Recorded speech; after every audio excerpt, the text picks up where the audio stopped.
Hello and welcome to this tutorial on Pythagoras' Theorem. This is number 2 in our Pythagoras' Theorem series. Today we're going to look at solving the hypotenuse of the triangle.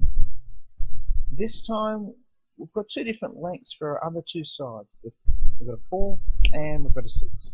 So let's start off by first revising ourselves, stating Pythagoras' Theorem. Now remember, Pythagoras' Theorem, h squared, which h standing for the hypotenuse, the longest side, equals a squared plus b squared. There's Pythagoras' theorem. So from our first video, you remember that our next step is to substitute. Substitute our information. We've got a diagram here. Our hypotenuse called x. So let's just, instead of the h there, we'll substitute in x. X squared, that's our hypotenuse, is equal to 4 squared plus 6 squared. I'm just using the legs of those two sides and substituting them in for A and for B. Okay, our next step is then to do a calculation to work out what x squared is. 4 squared plus 6 squared. Let's use our calculator. 4 squared plus 6 squared equals 52. Okay, I'm going to leave the 52 there, and we'll just come back here, and so x squared is equal to 52.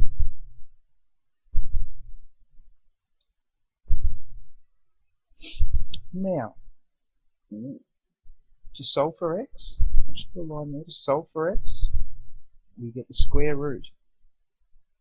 And remember, the opposite of doing a squaring function is to square root. We're going to get the square root of 52. If we go back to our calculator, our answer is still there. We can simply hit the square root button and then hit answer. This button down here, it says answer, and now hit equals, and that will substitute in the 52 we got from the first step, and we've got this answer 2 root 13. If I click my SD button, that'll give us the decimal value, which if we round to one decimal place, 7.2. Okay, so let's go write that back in here. X is equal to 7.2.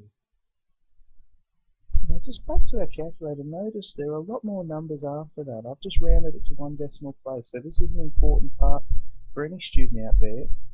Just putting 7.2, you need to describe your accuracy there. I'm just going to put in brackets here,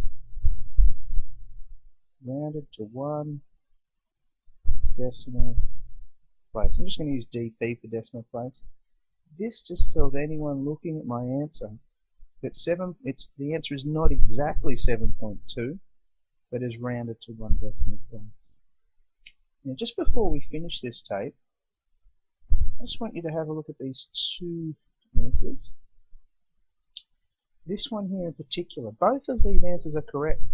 This one, however, sometimes you might have a question that says leave your answer in surd form. You might think, oh, what is a surd? Well, a surd is a mathematical way of saying leave it as the square root of a number. This here, square root of 52, that's classified in mathematics as a surd. Here is our decimal answer. Okay, but this is in surd form, so if you're ever asked to leave your answer in surd form, you don't have to do that last step of square rooting for, in this case, the 52. Okay, I hope that was clear. If you've got any comments, please leave them. In our next video, we'll look at solving Pythagoras' theorem, or using Pythagoras' theorem rather, to solve one of these other two sides. I hope to see you then. Thanks for watching.